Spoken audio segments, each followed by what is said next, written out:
Hello SPS Astrology lovers, this is Shankar Pratap Singh and you are watching SPS Astrology।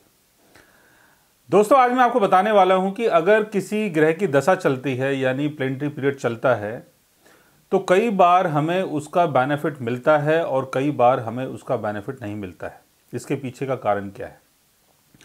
क्योंकि हम बहुत बार ये सोचते हैं कि शुक्र की दशा आने वाली है, मॉनेटरी गेन होगा, शुक्र हमारे 11th हाउस का लॉर्ड है, इनकम के नए नए सोर्सेज बनेंगे, शुक्र हमारे 4th हाउस का लॉर्ड है, प्रॉपर्टी, ज़मीन, जायदाद ये सब खरीदने के योग बनेंगे। मंगल की दशा चल रही है, मंगल 10th हाउस का लॉर्ड है, काम धंधे में तरक्की मिलेगी। गुरु की दशा चल रही है, गुरु 2nd हाउस का लॉर्ड है, गुरु की प्लेसमेंट भी बहुत अच्छी है, धन का लाभ होगा। लेकिन कई बार ये सारी चीज़ें नहीं होती हैं। दशा चलती है, महादशा चलती है, अंतरदशा चलती है, प्रत्यंतर दशा चलती है, लेकिन लाभ नहीं होता। इसके पीछे का कारण क्या है? अगर कोई ग्रह किसी मैलेफिक प्लैनेट के साथ बैठ जाता है या किसी मैलेफिक प्लैनेट की दृष्टि अगर उसके ऊपर पड़ जाती है, या कोई प्लैनेट अगर दो अलग अलग मैलेफिक प्लैनेट से घिर जाता है, जिसको हम पाप कर्तरी योग बोलते हैं। जैसे कोई प्लैनेट मान लेते हैं कि आपका 11th हाउस में है और 12th हाउस में राहु बैठा हुआ है, 10th हाउस में शनि बैठा हुआ है, या 11th हाउस में जो प्लैनेट बैठा हुआ है वो शनि के साथ बैठा हुआ है और 12th हाउस में केतु की प्लेसमेंट है, या केतु की प्लेसमेंट आपके 10th हाउस में है। तो किसी भी तरीके से कोई भी प्लैनेट अगर दो मैलेफिक प्लैनेट या उससे ज़्यादा मैलेफिक प्लैनेट से घिर जाता है, या किसी मैलेफिक प्लैनेट का अगर एस्पेक्ट यानी दृष्टि अगर उसके ऊपर पड़ती है, तो महादशा, अंतरदशा, प्रत्यंतर दशा का जो बेनिफिट हमें मिलना चाहिए वो नहीं मिल पाता है। वो इसलिए नहीं मिल पाता है क्योंकि आपको कार्मिक डिले, जो भी कार्मिक डिले होता है, और कार्मिक डिले होता क्या है इसको समझ लेते हैं। कार्मिक डिले का मतलब ये होता है कि एक सर्टेन टाइम तक, एक पर्टिकुलर टाइम तक आप उन चीज़ों का बेनिफिट नहीं उठा सकते हैं जिन चीज़ों का बेनिफिट आपको उठाना चाहिए। जैसे अगर किसी ग्रह की दशा चल रही है, 4th हाउस के लॉर्ड की दशा चल रही है, तो आपको इस पीरियड में प्रॉपर्टी, घर, इन सब चीज़ों का बेनिफिट होना चाहिए। लेकिन उसकी प्लेसमेंट अगर किसी मैलेफिक प्लैनेट के साथ हो जाती है, या वो दोनों तरफ से अगर किसी मैलेफिक प्लैनेट से घिर जाता है, तो उसका बेनिफिट आपको नहीं मिल पाता है एक सर्टेन टाइम तक। और वो जो सर्टेन टाइम है, वो जो दो मैलेफिक या तीन मैलेफिक या उससे ज़्यादा मैलेफिक प्लैनेट्स जो बैठे हुए हैं या जिनकी दृष्टि पड़ रही है, उनके टाइम के हिसाब से आपको बेनिफिट मिलता है। जैसे शनि के साथ अगर कोई प्लैनेट बैठ गया तो 35 की एज के बाद आपको बेनिफिट मिलेगा। राहु के साथ अगर कोई प्लैनेट बैठ जाता है तो 42 की एज के बाद आपको बेनिफिट मिलेगा।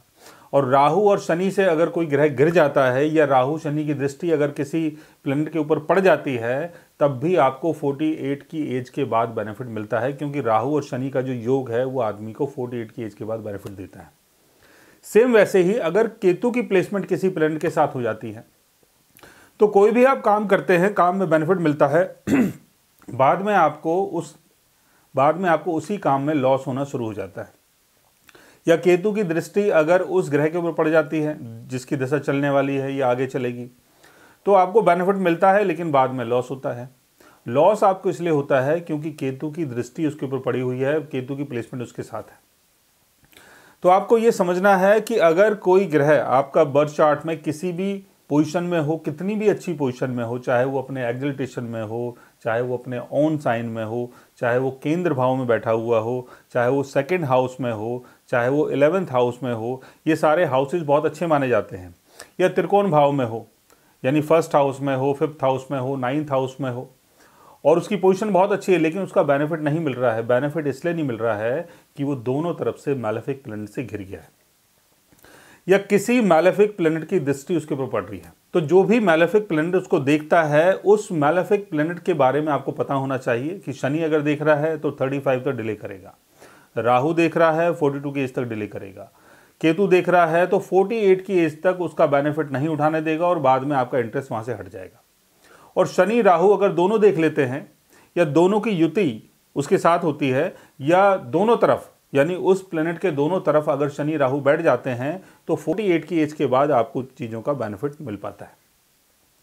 तो जब भी हमारी दशा चलती है, पहले आप ये देखें कि कोई प्लेनेट जिसकी दशा चल रही है उसके ऊपर किसी मैलेफिक प्लेनेट की दृष्टि तो नहीं है, कहीं वो दोनों तरफ से किसी मैलेफिक प्लेनेट से घिरा हुआ तो नहीं है, या उसकी प्लेसमेंट किसी मैलेफिक प्लैनेट के साथ तो नहीं है। इन सारी चीज़ों को देख के ही आप निष्कर्ष निकाल सकते हैं कि जब भी किसी ग्रह की दशा चलती है तो उसका जो बेनिफिट है वो हमें कम मिल सकता है।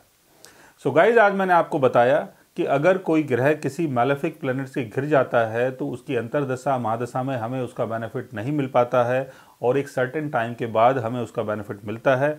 अगर आप भी जानना चाहते हैं अपने प्लैनेटरी पोजीशन के बारे में या किसी ग्रह के बारे में तो उसके लिए आप हमारे चैनल को सब्सक्राइब कर सकते हैं। और अगर आप हमसे बात करना चाहें, कंसल्ट करना चाहें, पर्सनल हमसे मिलना चाहें तो आप हमारी वेबसाइट के थ्रू, हमारे ऐप के थ्रू हमसे मिल भी सकते हैं, बात भी कर सकते हैं और गाइज आप हमसे कंसल्ट भी कर सकते हैं। So guys, take care, love you all and good bye.